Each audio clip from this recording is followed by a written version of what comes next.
So hi guys, welcome back to career connector. And आज the placement playbook का fifth episode है। And आज हमारे गेस्ट है चित्रा कसेरी।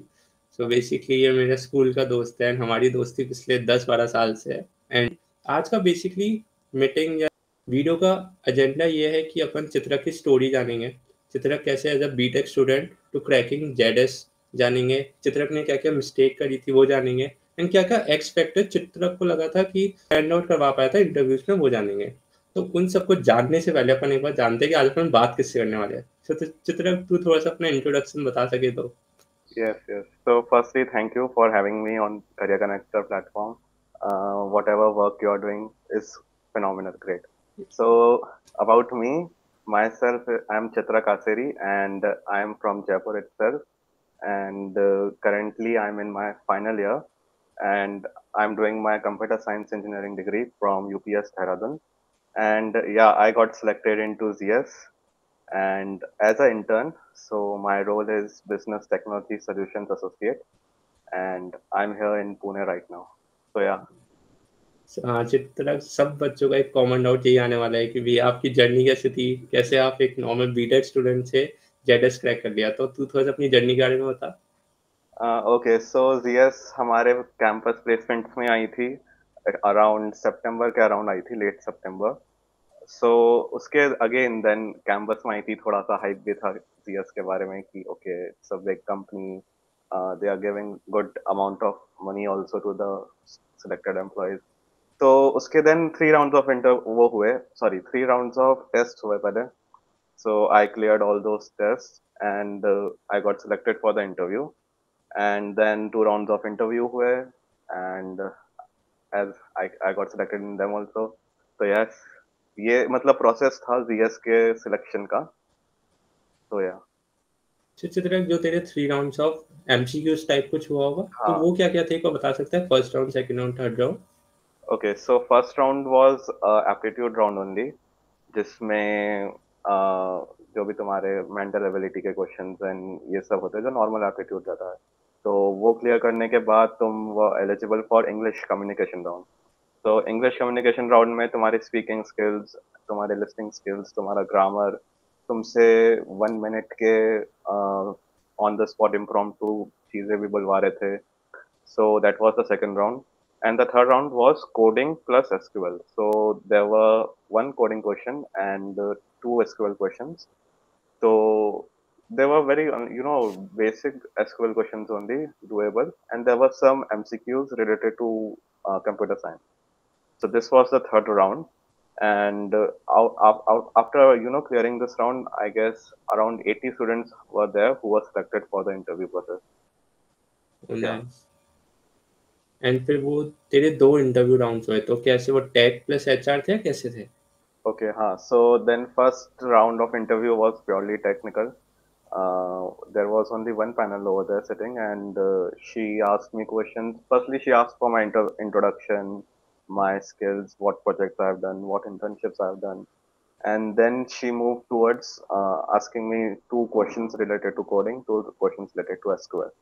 Okay. So I answered almost all of them, and yeah, after that there was the HR round. Yeah, so HR round में it was a 30-minute round. उसमें उनको बस मेरे बारे में थोड़ा जानना था, उनको मेरा कॉन्फिडेंस देखना था कि मैं जीएस के लिए एक पोटेंशियल कैंडिडेट हूँ या नहीं हूँ। मैं क्या बोलते हैं उनका वर्क लाइफ है ना, उनका मैं वर्क लाइफ हैंडल कर पाऊंगा या नहीं कर पाऊंगा, उनको बस जानना था मेरे बारे में। एंड उनने मुझसे थोड़े बहुत गेस्टिमेट्स क्वेश्चन पूछे। गेस्टिमेट्स एज इन कि दिल्ली में कितने सिनेमा हॉल्स हो गए, ऐसे टाइप्स ऑफ क्वेश्चंस जो कि जिसका आंसर तुम्हें पक्का नहीं पता होगा, but you need to tell the approach behind your answer कि तुमने क्या सोच के इस आंसर पे लैंड करे। There were some riddles also. There was one elevator riddle जिसका अगेन मैंने करेक्ट आंसर नहीं दिया, but they wanted to know कि मैं अच्छे से उसके बारे में सोच पा रहा हूँ, एनालिटिकली आंसर दे पा रहा हूँ या नहीं। So yeah, they talked about my strength, weakness as a normal HR question, and yeah, that was it. अच्छा हाँ, ये स्टोरी बहुत ही प्यारी थी क्योंकि ये मैंने ऑलरेडी सुन रखी है। एंड बहुत ही अप एंड डाउन था, बट हाँ, इस पूरे प्रोसेस से मुझे पता है चित्रक का कैसा माइंडसेट चल रहा था, and he is just waiting for the next round result. तो चित्रक, तुझे क्या लगा कि क्या वो एक्स फैक्टर था जो तुझे थोड़ा सा स्टैंड आउट करता जा रहा था, जिससे तू आगे स्टेप करता जाता? एंड जो मेन चीज होती है, वैसे तो सारे राउंड ही मेन होते हैं, बट टेक्निकल राउंड जिससे जिससे मोस्ट ऑफ द क्राउड डरता है, तो तुझे ऐसा क्या लगा वो एक्स फैक्टर था जो तुझे हेल्प किया होगा? I think having confidence really helps. मतलब खुद में बिलीफ होना चाहिए कि जो तुमने प्रोजेक्ट्स पे काम करा है, जो तुमने इंटर्नशिप्स पे काम करा है, उसमें तुम्हें सब आता था। एंड इफ तुम्हें जो चीज़ नहीं आती थी, then don't bluff it. Those interviewers I have gone through the process. उन्हें पता है कि कौन बच्चा ब्लफ कर रहा है, वो इतने सालों से इंटरव्यूज ले रहे हैं, तो उनके सामने ब्लफ मत करो। एंड देन आई थिंक मेरे कुछ प्रोजेक्ट्स लाइव थे, like I had made a website on web development. तो वो website was live, you can go and on the URL and search it. So वो इंटरव्यूअर को मैंने ये बताया, तो उसने जाके खुद के लैपटॉप पे वो सर्च करा and went through that website. And मेरे को लग रहा था कि वो बहुत इम्प्रेस लग रही थी इस बात से कि there is a live website, a live project which I have done. So या मतलब ब्लफ मत करो, इंटरव्यूअर को कुछ अपने लाइव प्रोजेक्ट्स दिखाओ, जिससे आई गेस वो इम्प्रेस हो गई थी। ओके, तो मेन हाँ। पॉइंट यही है कि एक तो ब्लफ ना करो, प्लस ऐसे प्रोजेक्ट्स बनाओ जिसका एक्चुअली कुछ मीनिंग हो, हाँ। कि कोई सॉल्यूशन प्रोवाइड करे, प्लस वो एक अच्छा प्रोजेक्ट हो जिसमें आपकी टेक्निकल स्किल्स शोकेस हो पा रही हो, राइट? यस। तो चित्रा, जैसे ये तो हैप्पी हैप्पी स्टोरी है तेरी, ठीक है, या। ये clear all the round, but जब तू first year second year BTech में आया था, हाँ। तो कुछ कॉमन मिस्टेक जो तूने की होगी और तूने इन फ्यूचर सोचा होगा काश मुझे ये सब पहले पता होता, वो मैं नहीं करता, तो वो क्या क्या चीजें थी जो तूने कुछ गलतियां की थी फर्स्ट या सेकंड ईयर में? जी, फर्स्ट ईयर सबका ऐसा ही जाता है कि अभी अभी तो कॉलेज में आए हैं, थोड़ा एंजॉय कर रहे हैं, फ्रेंड्स बना रहे हैं, जगह घूम रहे हैं। बट आई गेस उसके साथ साथ थोड़ा सा अपने एकेडमिक्स पे फोकस करना, सीजीपीए मेंटेन करना is very important I guess. क्योंकि सीजीपीए की बात हमें ऑलमोस्ट थर्ड ईयर में आके पता चलता है कि कंपनी सीजीपीए के बेस पे तुम्हें शॉर्टलिस्ट भी करेगी। सो अगर अब तुम्हें शुरू से अगर ये मेरे को आइडिया रहता कि सीजीपीए अगर है ना मेंटेन करूंगा, तो मेरे को लगता है कि मैं और भी कंपनीज में एलिजिबल होता बैठने के लिए। मेरे को मैं शॉर्टलिस्ट नहीं हो पाया था कुछ कंपनीज में। सो सीजीपीए मेंटेन करना, देन प्रोजेक्ट्स पे भी थोड़ा फोकस रखना। प्रोजेक्ट्स बनाना भी हमने थर्ड ईयर में ही अच्छे से स्टार्ट किया था। तो वो पता चल रहा था कि रेज्यूमे में अभी कुछ डालने को ही नहीं है, क्या करे। अच्छे प्रोजेक्ट्स बनाने जरूरी है, एंड ऐसे प्रोजेक्ट्स जिसका कुछ इम्पैक्ट हो एंड कुछ रिजल्ट आए। नॉट ओनली कि बस तुमने बना दिया, तुम्हारा ही रोल था, बट प्रोजेक्ट्स का कुछ रिजल्ट आना चाहिए, at the end of the day कुछ प्रॉब्लम सॉल्व होना चाहिए। सो वो सब भी ध्यान रखना चाहिए शुरू से ही। डीएसए अगेन, जितना जल्दी स्टार्ट करो उतना ही बेटर है। मेरे कल ही एक मेरा भाई है जो मुझे, वो 8th क्लास में है, वो मुझे पाइथन के क्वेश्चंस पूछ रहा था। तो अगेन कंपटीशन इतना हाई हो चुका है। 8th क्लास से अगर बच्चे पाइथन सीख रहे हैं, हम तो फिर भी कॉलेज में आके ही स्टार्ट करें। तो डीएसए स्टार्ट करना, जल्दी करो स्टार्ट। मैंने आई गेस थर्ड ईयर में ही स्टार्ट किया था अच्छे से डीएसए करना। तो यस, ये सभी है। अच्छा चिट्टू, जो most of the common doubt बच्चों का वो आएगा या क्वेश्चन आएगा कि भैया रिसोर्सेज दे दो, आपने कहाँ से पढ़ा था? तो तुझे कुछ याद है कुछ यूट्यूब चैनल, क्योंकि तूने मोस्टली सारा कंटेंट फ्री ही पढ़ा था, हाँ। तो वो कौन कहाँ कहाँ से पढ़ा था, कुछ याद है? देखो, इंटरनेट पे अगेन सब अवेलेबल है। आज के डे एंड एज में सब कुछ अवेलेबल है इंटरनेट पे। आप, बट आपको जो आपको सूट कर रहा है वो देखना पड़ेगा। आप एक दो प्लेलिस्ट देखिए, उनके एक दो वीडियोस देखिए, अगर आपको लग रहा है कि उनका कहा हुआ समझ आ रहा है, then it will help you only. मैं specific I can not go. मेरे को जो सूट कर रहा था, मैंने वहां से एसक्यूएल पढ़ा, मैंने वहां से मेरा डीएसए किया।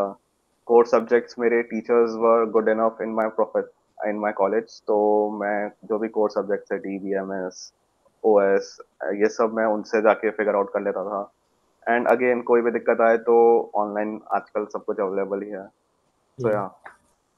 क्या, तो चिट्टू वीडियो की लेंथ लंबी होती जा रही है, बट हाँ। बातें बहुत सारी करने को है, बट एक जो कॉमन कॉमन चीज़ जो सबको मदद करेगी, कि तेरी क्या एडवाइस आएगी जो लोग अब प्लेसमेंट में बैठने वाले हैं या जो ये जर्नी स्टार्ट करने वाले हैं, तू उन्हें क्या एडवाइस देना चाहेगा? एडवाइस तो यही रहेगा कि placement process it's like a roller coaster. चीजें इजी नहीं रहने वाली है, चीजें फेयर भी नहीं होगी। तुम्हें एक टाइम पे आके लगेगा कि मेरे साथ ही ऐसा क्यों हो रहा है, but everyone goes through that. सब सब सेम जर्नी से है ना गो थ्रू करते हैं। And you can only do what is in your control. तुम अपना हार्ड वर्क कर सकते हो, तुम अपना प्रिपरेशन अच्छा रख सकते हो, जो कंपनी आने वाली है उसके बारे में प्रिपेयर कर सकते हो पहले से, अपने सीनियर्स से जाके मतलब हेल्प ले सकते हो कि जैसे कि जीएस में क्या पूछने वाले हैं, क्या अप्रोच है, किस तरीके, क्योंकि कोई भी कंपनी सेम प्रोसेस नहीं रहता ऑलमोस्ट। सबका मतलब थोड़ा बहुत अलग ही रहता है, कुछ क्वेश्चंस अलग पूछते हैं, किसी का टेस्ट नहीं होता है। तो अगेन कंपनी स्पेसिफिक प्रिपरेशन भी रखो, जो कंपनी आ रही है उस रिलेटेड फोकस करो, एंड होप मत हारो।